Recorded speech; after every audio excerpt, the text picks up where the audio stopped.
Good evening, ladies and gentlemen. We're going to call our City Council meeting of March 8th, 2018 to order. I ask that you please rise for the invocation and the Pledge of Allegiance follow. The invocation is by Kenny Skipper. Let us pray. Most glorious Lord God, Supreme Architect of the universe, we thank you for this and every day that you bring to us. Lord, be with those who cannot be here tonight for whatever reason. We keep them in our thoughts and prayers. Lord, help us make decisions tonight that are a benefit for all of our citizens. In your name we pray. Amen. I pledge allegiance to the flag of the United States of America and to the republic for which it stands, one nation, under God, indivisible, with liberty and justice for all.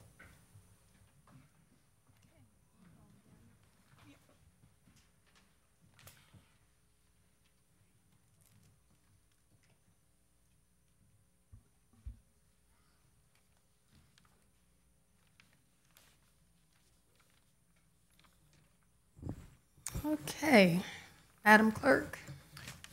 Our first item on the agenda, did you want to call anyone up to the podium with you? Yes, Brandon Van Ossel.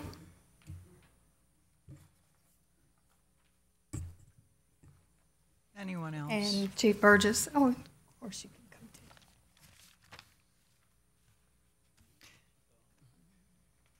This is a resolution authorizing the mayor to posthumously transfer ownership of K9 Mojo's remains, police dog for the City of North Charleston Police Department, to PFC Brandon Van Osdell.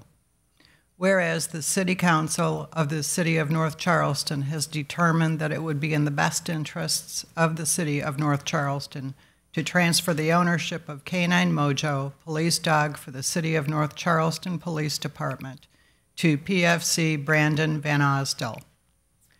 Whereas K9 Mojo entered into eternal rest on Thursday, February 15th, following an injury he received in the line of duty. Whereas PFC Brandon Van Osdell, K9 Mojo's police handler, is desirous of the transfer of ownership, and the city believes such a transfer to be in the best interest of all concerned. Whereas K9 Mojo was with handler PFC Brandon Van Osdell for 3.5 years, he was not only his co-worker, but he was a trusted member of his family. Now therefore be it resolved by the mayor and city council of the City of North Charleston and council assembled that the mayor is hereby authorized to execute all documents necessary to transfer ownership of K9 Mojo's remains to PFC Brandon Van Osdell. Brandon, I know you miss Mojo a lot, and Chief Burgess, and on behalf of the city, this is for you. And Shane from Coastal Crisis Chaplaincy would also like to come say a few words, and then we'll let you say something. In behalf of the police department, we have one officer portrait is up that remind all of us of the duties that we are given, and that's Anthony Tony Way. He died in the line of duty. In my 29 years, we've never had a K9 officer died in line of duty. He will be the first. So we will actually have this photo right next to Tony Way, the squad bay. Thank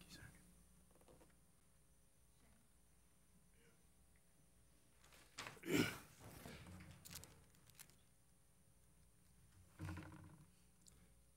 Brandon, I represent the International Conference of Police Chaplains. We want to come to you in this time of sorrow to assure you of our thoughts and prayers. The International Conference of Police Chaplains has for the past 30 years honored any law enforcement officer, any K9 officer who has given their lives in the line of duty. K9 Mojo will be honored this summer at our memorial service in Lexington, Kentucky, with his name and his photo in a magazine, and we will certainly keep you abreast of that. On behalf of the members of ICPC, please accept the enclosed memorial as a token of our heartfelt condolences to your family. The plaque reads, in memory of K9 Mojo of the North Charleston Police Department, North Charleston, South Carolina, whose life was given in service to the community. End of watch, February 15th, 2018.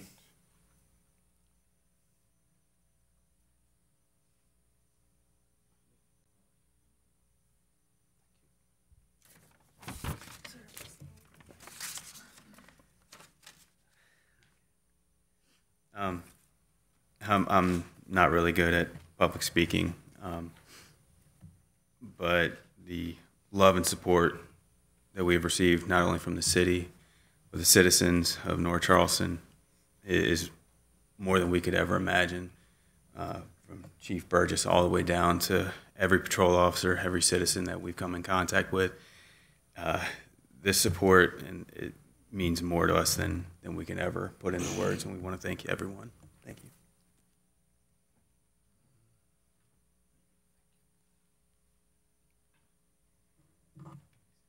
Okay, Lori Carter. And Laura Zagby and Chris Barnett.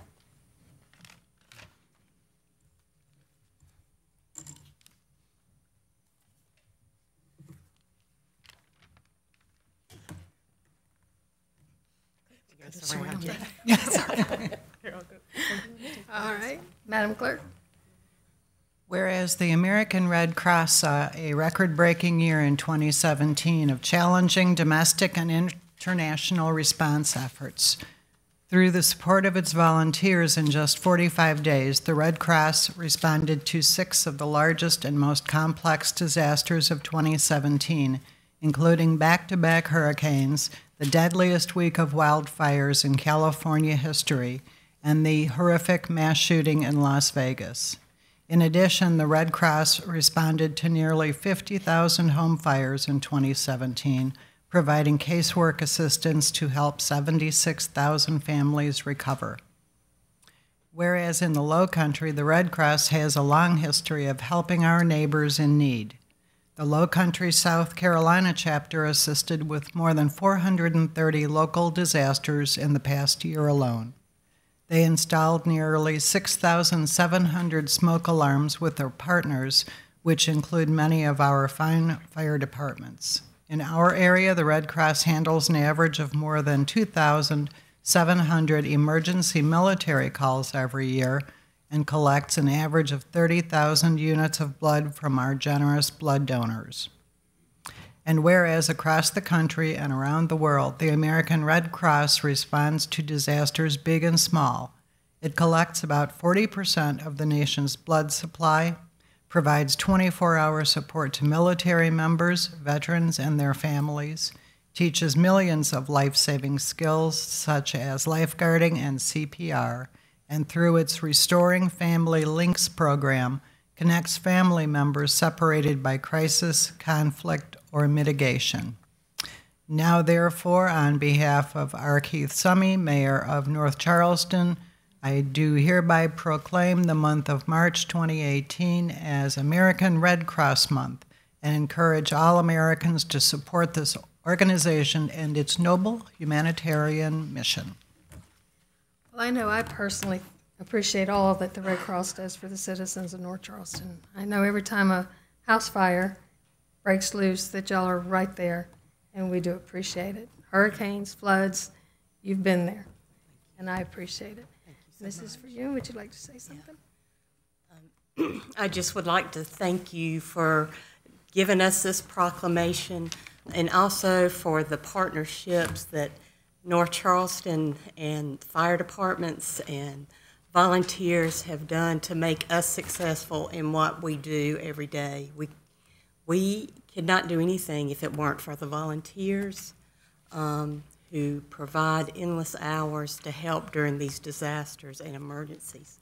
Thank you so much.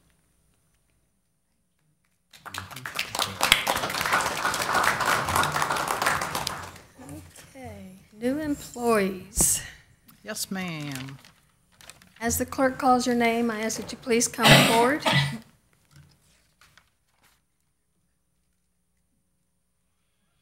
These are new employees To be introduced at this meeting. Guess we said that. From the police department, we have Larry Cavallero Jr., Jerome E. Clemens Jr., Vincent J. Denicola, Trey K. Hill. From the fire department, we have Tomislav Luburik, Logan B. Prince. And from the public works department, we have Richard J. Proctor. One female. I had to make sure there was a female in this group. It is Women's Month, so we have to make sure there is a female. This is our new employees for this month. I ask that you look out here because you're on TV. These are your employees, the public, and we ask that you please treat them with respect and kindness. And if you turn around, these are your council members. They approve the budget, which makes sure that you get all of the tools that you need to do a good job. Welcome to the city of North Charleston. Thank you. I hope you're here a long time. Thank you, ma'am.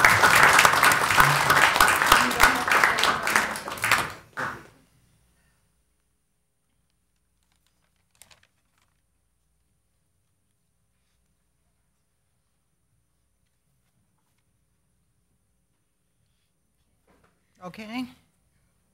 Item 1 is a request to approve the minutes of the February 22nd, 2018 City Council meeting. Move for approval. Second. I have a motion and a second. Any discussion or corrections? Call the roll, please. Mr. Brown? Aye. Ms. Jamison? Aye. Mr. Brinson? Mr. Olds? Aye. Ms. Williams? Mr. Hart? Aye. Mr. King? Mr. Skipper? Aye. Ms. Jerome? Aye. Motion carries unanimously. Item 2 is the final reading of an ordinance amending subsection 3-2 B1B2 to increase insurance requirements for certain events on city-controlled property. Do I have a motion? Move approval. Motion and a second. Any discussion? Call the roll, please. Mr. Brown? Aye. Ms. Jamison? Aye. Mr. Brinson? Mr. Olds? Aye. Ms. Williams? Mr. Hart? Aye. Mr. King? Mr. Skipper? Aye. Ms. Jerome? Aye. Motion carries unanimously. Item 3 is the first reading of an ordinance rezoning the properties addressed as 5625, 5615, and 5611 Shelton Street and 1812 Lisa Street, Charleston County, TMS 4731300, lots 9, 10, 11, and 13, now a portion of TMS 47313, lot 8, from R1 Single Family Residential to B1 Limited Business, and can currently amend the comprehensive plan future land use map for those same parcels, changing them from single family traditional to institutional in Council District 8. Eileen?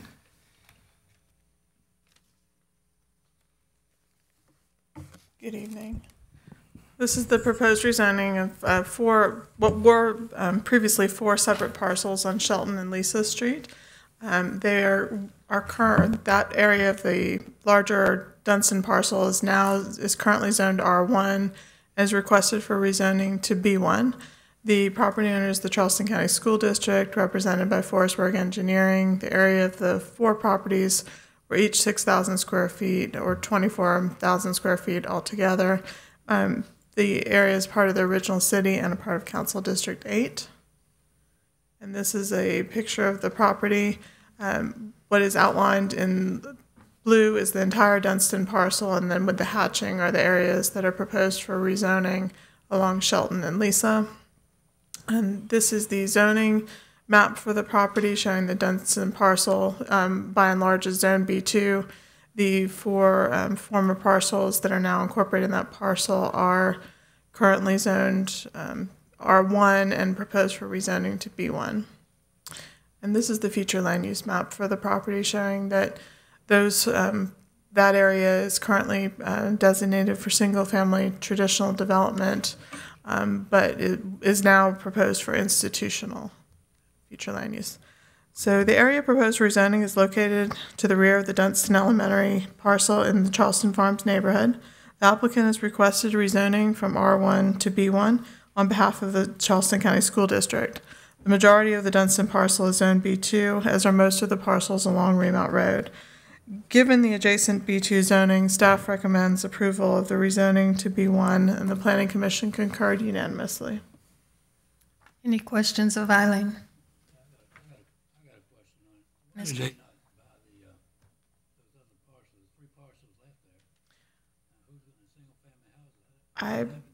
I have not been in any meetings about this parcel, so I can't speak to that. My guess is probably that they weren't willing sellers, but that is pure speculation.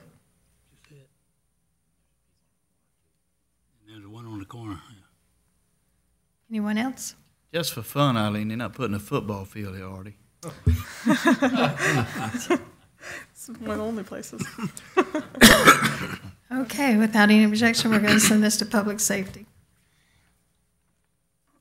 Item 4 is the first reading of an ordinance rezoning the property addressed as 2737 Dantzler Drive, Charleston County, TMS 48606, Lot 16, from R1 Single Family Residential to ON Neighborhood Office, and concurrently amend the comprehensive plan's future land use map for the same parcel, changing it from single family suburban to office professional. Eileen? Eileen's just going to stand there. I don't blame her. You'll be seeing a lot of me this evening. We have several items. This is the proposed rezoning of 2737 Dantzler Drive from R1 to ON, which is neighborhood office. The property owner is Mr. Ernest Russell, along with several of his siblings. The applicant is Ms. Betty J. Evitz, and the area of the property is around over 22,000 square feet, annexed in 1991 and a part of Council District 3. This is an aerial of the property showing its location along Dantzler Drive, right as it starts to make that turn out towards University Boulevard. You can see that the properties to more interior to the neighborhood are all developed with single-family houses. And this is the zoning map of the property showing that it is currently zoned R1, which is shown in the very washed-out yellow, whereas the parcel adjacent to it to the east, which is the right on the screen in the purple color, is zoned ON, as are all those parcels out to University Boulevard. And this is the future land use map for the property showing it's designated for single-family suburban development, which is consistent with the remaining residential lots along Dantzler Drive. So this is the proposed rezoning of a parcel in the Deer Park neighborhood. It is located on Dantzler Drive, where this residential street starts to curve out to University Boulevard, as I mentioned. The applicant has requested to rezone this parcel from R1 to ON zoning, which would match the zoning on the parcels to the east. The future land use designation for this parcel is single-family suburban, which does not support the proposed rezoning. Given the established residential character of Dantzler Drive and the lack of support from the comprehensive plan, staff recommends denial of the rezoning and associated map amendment, and the Planning Commission concurred unanimously. Any questions from council? Okay, this will go to public safety, which will meet next Thursday at 5 o'clock. 5 o'clock. What's the date of next Thursday? The 15th. The 15th.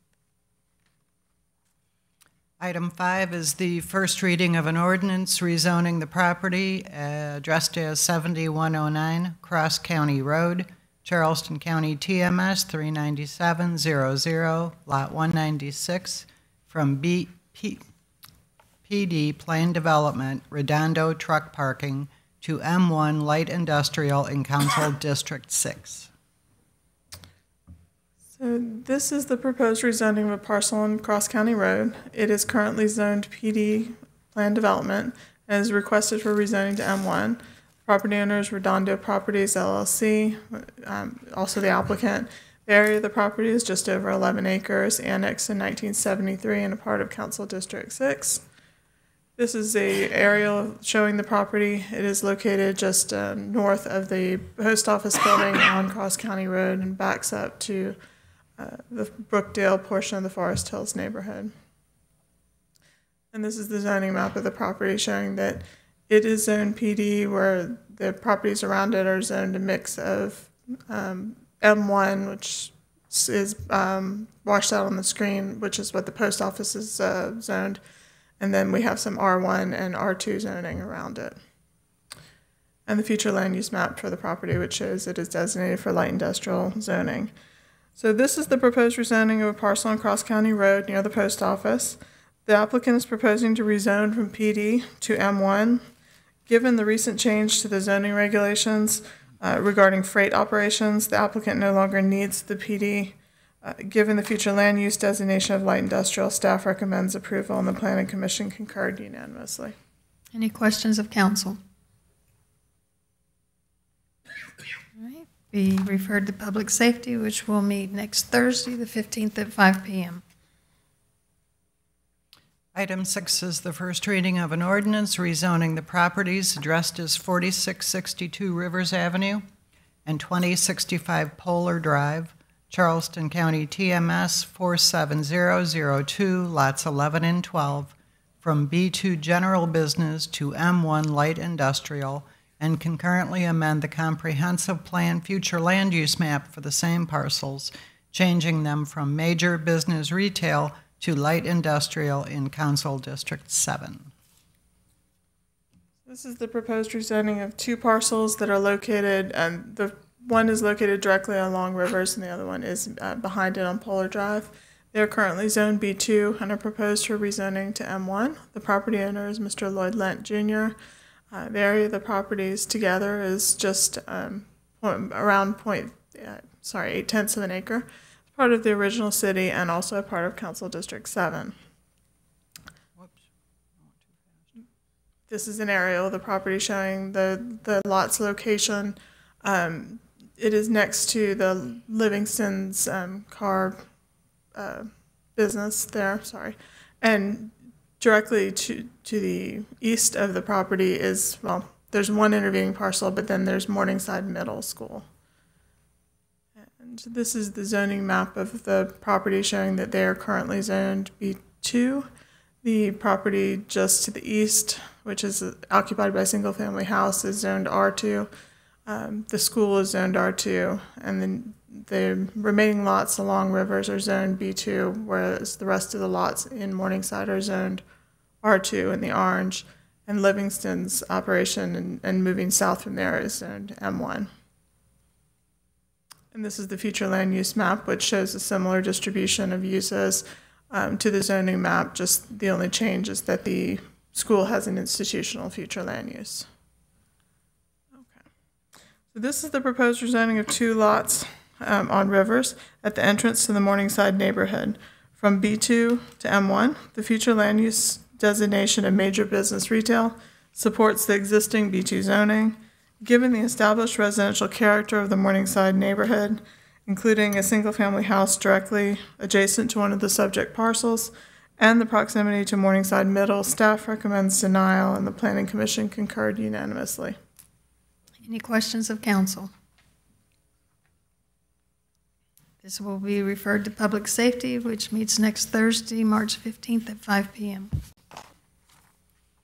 Item 7 is the first reading of an ordinance rezoning the properties addressed as 2324 and 2326 Meeting Street Road, Charleston County TMS number 4661200, lots 442 and 443, from R1 Single Family Residential to B1 Limited Business, and concurrently amend the comprehensive plan's future land use map for the same parcels, changing them from single-family traditional to neighborhood commercial in Council District 10. So this is the proposed rezoning of two small lots along Meeting Street Road. They are currently zoned R1 and are proposed for rezoning to B1. The properties are owned by North Meeting Street Properties, LLC, and the applicant is the owner, the applicant is care of Tim Kuzmar. The representative is Mr. Rex Riley, and the area of the properties together is just over 4,600 square feet, annexed in 1996 and a part of Council District 10. This is an aerial showing the property's location along Meeting Street Road between Forest and Echo Avenues in the Union Heights neighborhood. And the zoning map showing that these two parcels are zoned single family. The parcel directly to the south is zoned B1, and the remaining lots in Union Heights are mainly R1 with some neighborhood office shown in the purplish pink there on the map. And this is the future land use map for the property. Property is showing they're designated for single family traditional development. So the subject lots are small parcels located on Meeting Street Road. The applicant is requested to rezone these lots from R1 to B1, noting that there is an adjacent B1 zone parcel to the south of one of the subject parcels. Given the lot's location across from many vehicle travel lanes and rail lines, staff believes these lots may not be well suited for residential development and accordingly recommends approval of the rezoning contingent on the recording of a combination plat, and the Planning Commission concurred. Any questions from council? So will be referred to Public Safety, which meets next Thursday, March 15th at 5 p.m. Number 8 is the first reading of an ordinance amending a portion of the Mixon Avenue Plan Development District, Charleston County TMS 47005, lots 45 and 122, to revise the approved site plan and add 30 additional multifamily units in Council Districts 7 and 8. This is a proposed amendment to the Mixon PDD. It is the property owner for this parcel is Mixon Charleston Apartments LLC. The area of the parcel for which the new site plan is proposed is just under 3 acres of the total 43-acre development. It is a part of the original city and a part of Council District 7 and 8. This is the aerial of the property showing the location of Mixon, and the subject parcel is the one labeled 122 that is highlighted or outlined in red. And the zoning map shows that Mixon is zone PD, as you know. And so this is a proposed amendment to the Mixon PDD. The proposed amendment would add a new site plan for a vacant parcel next to the existing apartment development. The new site plan adds another 30 units to the already approved 60 units for this parcel. However, the total number of approved units for the PDD would increase to 646 units, which is still fewer than the 650 unit cap established in the PDD. The amendment also includes the addition of a 1 parking space per studio apartment parking standard to the PD, which seems reasonable.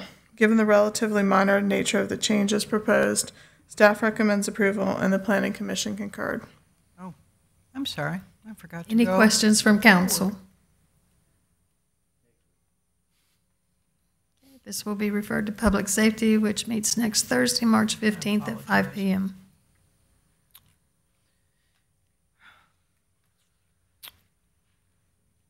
Item 9 is the first reading of an ordinance rezoning the property addressed as 1015 Conyers Lane, Charleston County TMS 47016000045 from R1 Single Family Residential to R2 Multifamily Residential, and concurrently amend the comprehensive plan future land use map for the same parcel, changing it from single-family traditional to multifamily traditional in Council District 7.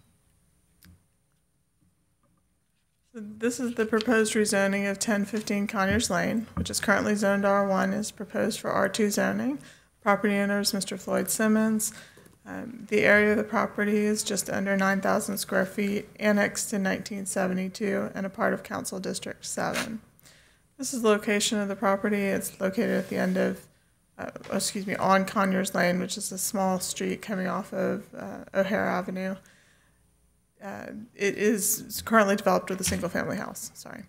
This is the zoning map of the property showing that it is zoned R1, as are most of the parcels on its side of Conyers. Directly across the street is R2 zoning and also across O'Hare Avenue. And the future land use map, which shows this property designated for single-family traditional development. This is the proposed rezoning of the only occupied residential lot on Conyers Lane, which is a small dead-end street off O'Hare Avenue. The parcel directly across Conyers, against the railroad tracks, was recently rezoned from R1 to R2, the same rezoning which is being requested for this parcel. Given the nearby R2 zoning, including the recently rezoned parcel, staff recommends approval and the Planning Commission concurred. Any questions of council? This will be referred to Public Safety, which meets next Thursday at 5 p.m., March 15th. It's the end of the items, ma'am. All right, I believe we have 2 requests to speak. Yes. First one is from Miss Dorothy Weaver, 2225 Dunlap Street.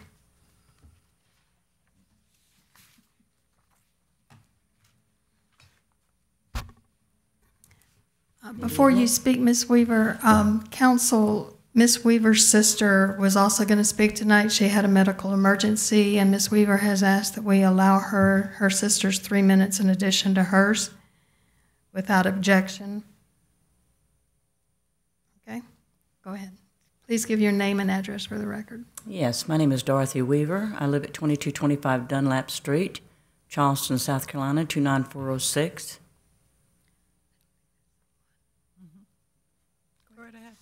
Okay, this is in reference to 2737 Dantzler Drive, which is my mother's parcel of land, and she passed away in 2006, and we've not done anything with it. This is our second hearing to try to get it rezoned. I understand the protocol somewhat, but I keep trying to figure out how we get to this point as to Sunoco being rezoned the same time my mother's property was denied. And having said that, with the Planning Commission, they denied it, but at the same meeting, according to the meetings of the Planning Commission, the staff in turn said that they were going to approve it. And so it goes through my mind as to all these words that we hear like delineage and encroachment and you know, what we're doing to the neighborhood. Honestly, I don't think the residents, which have left now, I don't think that we have done anything to the neighborhood. I can see your lines, and some of them are very nice and straight and proper, and, you know, then I go back to the idea of Sunoco at 8935 and 8945 University Boulevard. Those were B1 properties, and they too have since gone to B2. They had 2631 Fernwood Drive, which was R1 residential. They have made that to accommodate the Sunoco station at the same zoning hearing that they were denying my mother. Now, I don't understand how the rules of this thing, I don't know proper protocol. I'm here trying to understand it. Now I was, you know, told that maybe we have to wait to a future land use. I don't know why we couldn't go at the same time that Sunoco did, honestly. And I'm not asking for an answer now because I know that might be beyond what you can give me at this particular meeting. But when Mr. Baker, the Neighborhood Association president, he quoted to Miss Alani from the newspaper about how we're not comparable to Sunoco. He's right. Sunoco was way worse as far as what the neighborhood residents wanted and what they didn't. And so having said that, it was still, you know, approved. They had 10 gas stations. Miss Jameson was polite enough to explain this to me at her home. They had to go into the neighborhood, which is I endear as encroachment. Forget the lineage, I'm not sure of the word. And they have a resident R1 rated at 2631 Fernwood. But yet, miraculously, that got to be incorporated into Sunoco, which is a B2 that accommodates a gas station. My mother's property was only 0.54 acres. That was to accommodate a parking lot. They went beyond when it was trying to get Carolina Eye Care. They went beyond all possibilities of what they had to do. And instead of doing 5-foot buffers, they did 10-foot. Instead of doing 10-foot, Carolina Eye Care did 20 feet. They was going to put up trees and fences and, go beyond the call. Now, I understand these lines and graphs and, how y'all put it. I don't understand because it'll still be a straight line where my mother's is, but that little 0.54 acres could very possibly be a nice parking lot, not a gas station, which the residents were totally consumed with the idea of robberies and more traffic into the neighborhood and people coming in and out at all times of the night. We're not anything about that. We just wanted my mother's to be neighborhood office to accommodate a parking lot. So regardless of how straight those lines are, it'll still be straight if you give up my mother's property like you did Sunoco. And it won't be with half of the situation that we're asking for that Sunoco did. I don't know how many minutes I got left, so I'm trying to get out my... You're good. A minute 18 to go. I got a minute and 18 to go? Yes. Okay, so having said that, Miss Crosby was one of the people. She wants to stop now encroaching into the neighborhood. Well, why stop now? My mother's little parcel, to my knowledge, is the only thing left that we're aware of that's trying to get rezoned on that street. So why is it that we have to wait to a future land use map, a new one, every 10 years, as I was explained by Ms. Jameson, when everybody else preceding us got in on that same land map use, whatever you call it? So why is it that we would have to wait now another 10-year map comes into play when we're not asking for what Sunoco did? We're not asking. I think, honestly, I don't know how you people's positions work. It does kind of irritate me at the last meeting when somebody just says nay and throws a pen down. It's just so easy how they can say that without taking our consideration. I don't think we're asking for anything more than any other people has done that is encroached, including the property right next to my mother's, that's neighborhood office, and MUSC right across the street. And I could say more, but she's just giving me a little thumbs up finger. Thank you. Mm-hmm. Thank you.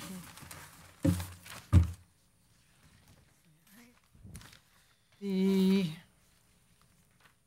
next request is from Michael Greer.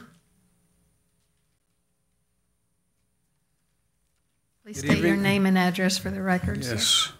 I'm Michael Greer at 3232 Truman Avenue, North Charleston, South Carolina, 29405. Good evening,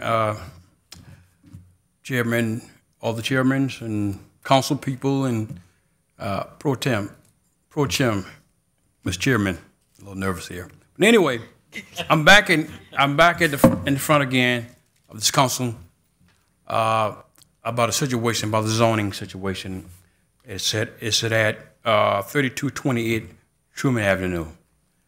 This particular property is supposed to have been, it is zoned for R1 resident, but this individual property owner has built, in other words, a staging area as well as for utility van trailers. He's using it right now today. Now, every time I call at the North Charleston, one of your officials telling me, "Oh, he has permit to do this, he has permit to do that." And I rebuttal back to him and said, "In a way, this man doing a house. Matter of fact, you allow him to get away with a lot of things what he should have done. He did not do this." And this going back and forth with this thing. And also, there's a piece of property down on 3406 Meeting Street Road. It has a large fence, has a big skirt around it. That was a club some years ago. But after the overpass, Carsgrove overpass was being built, that was shut down, and now it's open up. I didn't see no kind of summons or anything saying that this is going to be rezoned to open up to a club or some kind of business. But there is a business in there, and I just like to know how did I get past these me anyway, because I normally be on top of things. Greer, can you give me the address of the Meeting Street parcel again? It's 3406 Meeting Street Road. 3406? Yes, that's correct. I'll check into that. And I'm aware of the Truman Street issue. I'll check into that again, too. Yes, sir. I appreciate that. But you know what? I've heard that so many times. We're going to do this or we're going to do that. And then first thing, they do, in other words, they do an initial check, and that's it. Just to get them down. But that's all right. Yes, ma'am.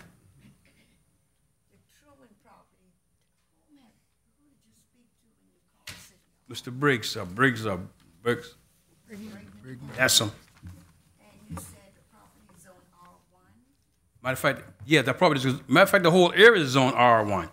But he's using it as a business? Definitely. I'm right across the street from him. And he can't deny it because I have other ears and eyes. So if you guys want to ever see the proof, I got all that too. I'm going to tell you what I have on cameras. So when I'm sleeping, the camera doing my job. Thank you. Thank you, Mr. Greer. I would like to ask everyone to please keep the mayor and also Councilmember Michael Brown in your prayers. They're both going through, well, the mayor's recovering from an illness and Mr. Brown's recovering from a surgery. So we want to wish him well. Anything else to come before council? Yeah, I'd like to make a comment that we need to follow the rules and regulations that we have here. We can't have some people giving a public hearing and others not having one. That don't work with me. If we're gonna let one do it, we gotta let them all do it. I asked before I allowed it. No, but we can't do that. That's You a should have violation of objected. regulation. You should have objected. Anything else? Yes. Yes, ma'am.